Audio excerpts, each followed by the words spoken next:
నమస్కారం. నా పేరు నందగిరి సతీష్, కుత్బుల్లాపూర్ నియోజకవర్గం జనసేన పార్టీ కార్యకర్తని. ముఖ్యంగా మాట్లాడేది ఏంటంటే, నిన్న ఇదే సోమాజిగూడ ప్రెస్ క్లబ్లో ప్రొఫెసర్ నాగేశ్వరరావు గారికి మద్దతుగా తెలంగాణ క్రాంతి దళని ఒక రౌండ్ టేబుల్ సమావేశం ఏర్పాటు చేసుకున్నారు. అందులో వాళ్ళు మాట్లాడిన తీరు కానీ మా అధినేత పవన్ కళ్యాణ్ గారి గురించి వాళ్ళు మాట్లాడిన మాటలు కానీ జనసేన పార్టీ శ్రేణులు కావచ్చు, యావత్ భారతదేశంలోనే ప్రపంచ స్థాయిలో ఉన్న పవన్ కళ్యాణ్ గారి అభిమానులు కావచ్చు నచ్చలేదు. ఎందుకంటే అది తెలంగాణ మీద ఆంధ్ర ఇనుపబుడ్లు అని ఏదో హెడ్లైన్ పెట్టుకొని బ్యాక్గ్రౌండ్లో పోస్టర్ పెట్టుకొని మాట్లాడారు. అసలు ఈ అంశాన్ని, అసలు ఈ సమస్యని లేవనెత్తింది ఎవరు? ప్రొఫెసర్ నాగేశ్వరరావు గారే కదా.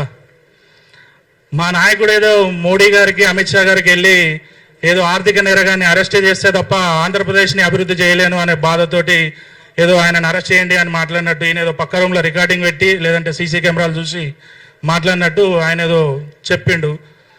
దానికి ఊకదుంపుడుగా వీళ్ళందరూ ఎగేసుకొని నిన్న వచ్చిర్రు. ఒకటి, ఆయన ముఖ్యమంత్రిగా ఉన్నప్పుడే ఆయన సామ్రాజ్యాన్ని కూల్చి మోడీ గారి, చంద్రబాబు గారి ఆధ్వర్యంలో కూటమి ప్రభుత్వాన్ని ఏర్పాటు చేసిన ఘనత పవన్ కళ్యాణ్ గారిది ఆంధ్రప్రదేశ్లో. అదేవిధంగా నిన్న తెలంగాణలో మేధావులు, విశ్లేషకులు అని చెప్పుకునే కొంతమంది ఇదే ప్లేస్లో నోటికి ఎంత వస్తే అంత మాట్లాడుతూ ఇష్టానుసారంగా కళ్యాణ్ గారు ఏనాడు కూడా తెలంగాణ మీద విషం చిమ్మింది కానీ, తెలంగాణకు వ్యతిరేకంగా మాట్లాడింది కానీ, రాష్ట్రం విడిపోద్దు అనే మాట కానీ ఏ ఒక్కరోజు కూడా ఎప్పుడు కూడా అనలేదు. మీడియా మిత్రులు మీ అందరికీ కూడా తెలుసు, ఏదో చిన్న చిన్న 2-3 ఉంటాయి, 11 రోజులు అన్నం తినలేదు అది ఇది అని చెప్పేసి. ఆయన ఎందుకు తినలేదు అనాల్సి వచ్చింది అంటే, తెలుగు మాట్లాడే వాళ్ళము, కలిసి ఉండాల్సిన ప్రజలము ఈ రాజకీయ కుట్రల వల్ల, రాజకీయ స్వార్థ నాయకుల వల్ల విడిపోతున్నారనే ఒక బాధతో తినలేదన్నాడే తప్ప, ఏదో ఆంధ్ర తెలంగాణ విడిపోతుంది, ఆంధ్రలో నీడికి వెళ్ళగొడతారు అనే ఆ బాధతోని ఆ మాటలు మాట్లాడలేదు. దాన్ని వక్రీకరించేటోళ్ళు 100 రకాలుగా వక్రీకరించారు, అది వేరే విషయం. ఇంకోటి ఏంటంటే, ప్రాంతీయతను విస్మరించని జాతీయవాదం అనేది చెప్పి జనసేన పార్టీ 7 సిద్ధాంతాలలో ఇది ఒక సిద్ధాంతము. ఏనాడు కూడా ప్రాంతీయతను విస్మరించిన దాఖలాలు మా నాయకుడు చేయలేదు.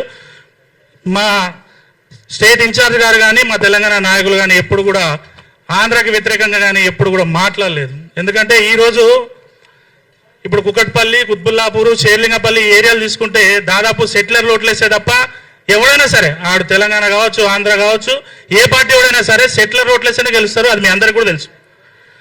మేజర్ పార్ట్ వాళ్ళదే ఉంటుంది. ఎవరైనా సరే రాజకీయాలు వచ్చినప్పుడు, ఇప్పుడు వీళ్ళందరూ నిన్న మాట్లాడిన కుహానాగా వీళ్ళంతా ఆ సందర్భాలలో రాజకీయ నాయకులను కానీ ఆ పార్టీలను కానీ ఎందుకు వ్యతిరేకించలేరు? ఆధార్ కార్డుకి ఓటర్ ఐడి అటాచ్ చేసి మన హైదరాబాద్లో కావచ్చు, తెలంగాణలో కావచ్చు, అందరిని ఇక్కడ ఉన్నోళ్ళు ఇక్కడ ఓటేయాలని చెప్పేసి ఎందుకు మాట్లాడదలుచుకోవట్లేదు? ఆయన ఇంకోటి, పాషం యాదగిరి అన్న, ఆయన అంటే నాకు చాలా గౌరవము. ఆయన కనిపించినప్పుడల్లా నేను ఆయనను కలిసి మరీ అడిగి మరీ ఫోటో దిగుతుంటా. అంటే ఇప్పుడు కాదు, 10-15 ఏళ్ళ నుంచి. అంటే నాకు కూడా కొంచెం లెఫ్ట్ పోవాలి, రైట్ పోవాలి, ఇప్పుడు స్ట్రైట్ పోవాలి అన్నీ ఉన్నాయి నాకు. ఆయన ఇంకోటి ఏంటంటే, ఆయన మాట్లాడే సినిమా వాళ్ళు చదువుకోరు, తాగుబోతులు, తిరుగుబోతులు, వాగుబోతులు అని మాట్లాడుతుండే. ఆయన మాట్లాడిన విధానం చూస్తే ఆయన మతి చెడిపోయిందేమో అన్న ఒక బాధ కల్పిస్తుంది నాకు. ఎందుకంటే అంత పెద్ద వ్యక్తి, అంత గొప్ప వ్యక్తి ఇంత చిన్న చిన్న చిల్లర మాటలు ఎందుకు మాట్లాడుతుండే అనిపిస్తుంది. ఇంకోటి, ప్రపంచ స్థాయిలోనే ఇలా తెలుగు సినిమా ఇట్లా కాళ్ళ ఎగరేసుకొని ఆస్కార్లు సాధిస్తుంటే ఇంకా అదే చిన్న చూప.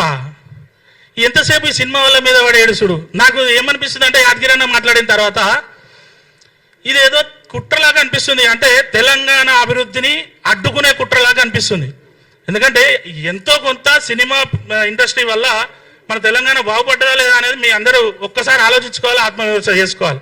అదేవిధంగా ఒక రకంగా వీళ్ళు మాట్లాడే మాటలు హాస్యాస్పదం ఏంటంటే, పవన్ కళ్యాణ్ గారును చంద్రబాబు గారు శని ఆదివారాలు హైదరాబాద్కు వస్తాడు, మీకు ఏం పని రాబోయి ఈడ అంట. అంటే అంత సింపుల్గా ఎట్లా మాట్లాడతారు? ఇంకోటి, ఉద్యమకారుల ముసుగులో వీళ్ళన్న మాటలు ఏంటంటే, వీళ్ళన్న మాటలు ఇప్పుడు ఆంధ్ర వాళ్ళని కానీ వేరే రాష్ట్రం వాళ్ళని కానీ అన్నంత ఈజీగా, అదే మార్వాడీలు సమ్ ఎక్స్ట్రా 100 రకాలుగా ఉద్యమాలు లేస్తున్నాయిలే.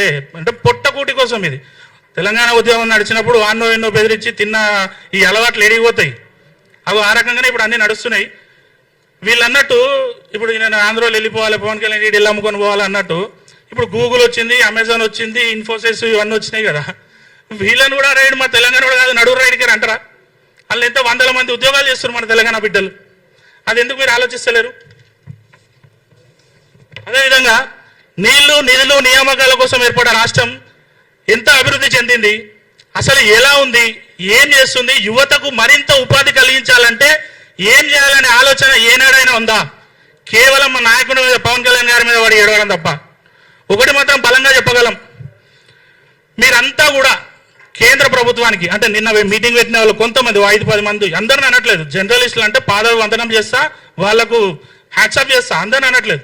నిన్న కొంతమంది పక్కా మోడీ వ్యతిరేకులు, పక్కా సనాతన ధర్మ వ్యతిరేకులు, వాళ్ళ టార్గెట్ ఏంది? పవన్ కళ్యాణ్ గారు. ఆయన ఉన్న స్థాయికి, ఆయన ఉన్న చరిష్మాకి, ఆయన ఎత్తుకున్న నినాదం సనాతన ధర్మ పరిరక్షకుడిగా చాలా గొప్పగా ఆయన మాట్లాడుతున్నాడు. ఈయనను కొంచెం సైడ్ చేసినామంటే ఈ తెలంగాణలో ఇప్పుడు యువత అంతా కూడా చాలా అవేర్నెస్ వచ్చింది. హిందూ ధర్మం వైపు కావచ్చు, సనాతన ధర్మం వైపు కావచ్చు చాలా అడుగులు వేస్తారు. ఈయన ఒక్కరిని కొంచెం సైడ్ ట్రాక్ పెట్టినామనుకో, మనం అనుకునే జరుగుతాయి, మన వసూళ్ళు మళ్ళీ మనకు వస్తాయి, మన జేబులు నిండుతాయి, మళ్ళీ ఆదివారం పూట మటన్ చికెన్ తినొచ్చు, రాత్రిపూట మంద తాగొచ్చు. ఇగో ఈ రకంగానే ఉన్నాయి వీళ్ళ ఆలోచనలు, వీళ్ళ మాటలు. ఇంకోటి, గత 10 ఏళ్ల బీఆర్ఎస్ పాలనలో లేదా ప్రస్తుత కాంగ్రెస్ పాలనలో వీళ్ళు ఏ సమస్య మీద ప్రశ్నించారు, ఏ సమస్య మీద గలమెత్తిరు? ఎప్పుడైనా ఉద్యమకారుల గురించి పట్టించుకుర్రా? 1200 మంది విద్యార్థులు చనిపోయారు అంటారు కదా, ఆ అమరవీరులు ఉన్నారు కదా, వాళ్ళ కుటుంబాలను ఎప్పుడైనా పరామర్శించిర్రా? ఏ ఒక్కడైనా పరామర్శించిండా? నిన్న మాట్లాడినాడు ఎవ్వడు పరామర్శించాడు. ఎందుకంటే పెట్రోల్ పోసుకుంటారు కానీ అగ్గిపెట్ట దొరకదు ఒక్కొక్కరికి. కానీ ఇప్పుడు చెప్తున్నా, వీళ్ళ వల్ల ఒకటే మాట, వీళ్ళ వల్ల ఊరు కాలేదు పీర్లు అన్నట్టుంటుంది చూడు. కానీ మేము తలుచుకుంటే ఊర్లు కాలుతాయి, పీర్లు కాదు శవాలు వేస్తాయి. అది మాత్రం మీరు గుర్తుపెట్టుకోవాలి. మాకున్న ఓపిక మా నాయకుడు మాకు నేర్పించింది. ఎందుకంటే మేము ఇదే తెలంగాణ గడ్డలమే పుట్టినాం, మాకు పౌరుషాలు ఉంటాయి. మీకంటే గలీజా మాట్లాడగలం, రారా పూరా అనొచ్చు, కింద వంట వీడి తొక్తా అనొచ్చు. కానీ మేము అంత సింపుల్గా మేము అనలేం, మాకు ఒక సంస్కారం ఉంది. అదేవిధంగా ఇంకో వ్యక్తి సీనన్న సమేత కొంతమంది మాట్లాడారు, ఈ వైసీపీ అంటే ఎన్డీఏలో గెలవనందుకే పవన్ కళ్యాణ్ పట్టుకుందంట బీజేపీ.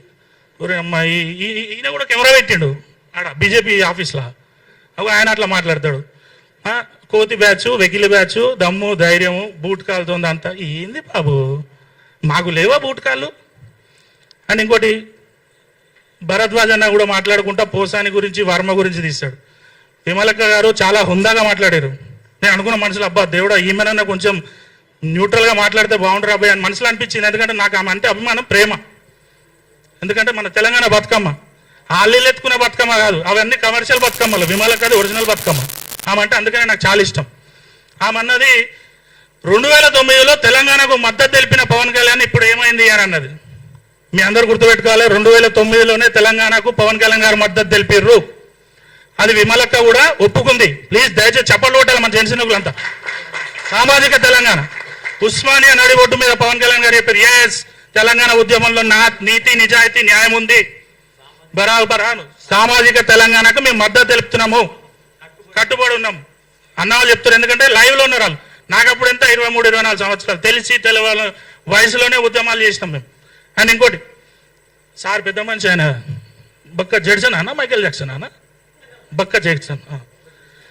ఆయన ఓజీ సినిమాలో కటాన ఇట్లా తిప్తానంట, వెనక కానిస్టేబుల్కి అనుకో కత్తి కలిగి అవుతుందంట. అంబర్పేట పిఎస్లో కేసు పెట్టినట్ట. బిడ్డ నిజం చెప్తున్నా, నువ్వు కేసు పెట్టిన విషయం మాకు తెలియదు, తెలిసింటే మా మీద కూడా కేసులు పెట్టించుకునేటోళ్ళం. నీకు ఏదో ఒకటి చేసి అనొద్దు, మనం ఆ రకంగా మనం అనొద్దు. కానీ మీరు తొక్కితే తొక్కించుకోవడానికి మేము సిద్ధంగా ఉన్నాము. కానీ మేము తొక్కితే మీ పరిస్థితి ఏంటనేది మాత్రం మీరు ఒక్కసారి ఆలోచించుకోవాలి. అదేవిధంగా తప్పు ఎవరు చేసినా సరే, ఏ రాష్ట్రానికి పోయినా సరే దొంగను పట్టుకోవడానికి పోలీసు వారికి అన్ని విధాలుగా అధికారాలు ఉంటాయి. ఎందుకంటే మనం చూస్తుంటాం, చాలా సినిమాలలో చూస్తుంటాం, బయట చూస్తుంటాం. ఈడ నేరం చేసి వేరే స్టేట్కి పోతే విలాసాలకు గోవా పోయినా కూడా ఆడికి పోయి గుంజుకొని తీసుకొచ్చారు రోజులున్నాయి చాలా మందిని. ఆ విధంగా పోలీసులకు అన్ని విధాలుగా రైట్లు ఉన్నాయి. చలో నువ్వన్నట్టు టిట్ ఫర్ టాటు, చూసుకుందామంటే చూసుకుందాం, కొట్లాడదామంటే కొట్లాడదాం, దేనికైనా మేము సిద్ధం. మేము బీహార్ వాళ్ళం కాదు, యూపీ వాళ్ళం కాదు, మీరన్నట్టు ఆంధ్ర వాళ్ళం కూడా కాదు, బరాబర్ తెలంగాణ వాళ్ళం, జనసేన పార్టీ కార్యకర్తలం, పవన్ కళ్యాణ్ గారి అభిమానులం. ఆ పార్టీ సిద్ధాంతాల వల్ల నడుస్తాం. ఆయన కోసం ఎంతవరకైనా తెగించి తీరుతాం అని అన్ని విధాలుగా చెప్తూ, తులసి చందు ఆమె తులసి కాదు అనొద్దు, కానీ నేను ఇక అవి మన రాష్ట్రంలో బ్యాన్ చేసిరు, అవి అనొద్దు. సరే ఓకే అందరికీ. అని ఇంకోటి పృథ్వీరాజు గారికి మర్యాదపూర్వకంగా చెప్తున్నా, నోరు చాలా అదుపులో పెట్టుకొని మాట్లాడండి మీరు. రగన్న కూడా ప్లీజ్ అన్న, మీరంటే చాలా మర్యాద, మాకు ప్రేమ. ఎస్పెషల్గా చెప్పాలంటే మీరు అందరన్నా కూడా మాకు ప్రేమనే, ఎందుకంటే పవన్ కళ్యాణ్ గారు మాకు ద్వేషించడం నేర్పేయలేదు, ప్రేమించడం నేర్పించండి. అందుకని మీరందరూ కూడా మారి, మా నాయకుడు ఏదైనా తప్పు చేస్తే నిజంగా రాజకీయంగా అరే ఇటు జనాలను మోసం చేస్తుండ్రా పోయి, ఇగో ఈ స్కామ్ చేసిండు, ఇగో ఇట్లా మాట్లాడరు. కానీ ఎంతసేపు ఆయన వ్యక్తిగత జీవితాల గురించి మాట్లాడడం అనేది కరెక్ట్ కాదు అని నేను సవినయంగా తెలియజేసుకుంటూ, నాకు అవకాశం ఇచ్చిన మీడియా మిత్రులకు, ప్రింట్ అండ్ ఎలక్ట్రానిక్ మిత్రులకు, మా పార్టీ నాయకులకు, పెద్దలందరికీ కూడా ధన్యవాదాలు తెలియజేసుకుంటూ, భరతమాత ముద్దుబిడ్డ పవన్ కళ్యాణ్ గారి నాయకత్వం, తెలుగు ప్రజల ఆత్మబంధు పవన్ కళ్యాణ్ గారి నాయకత్వం. జై తెలంగాణ, జై జనసేన.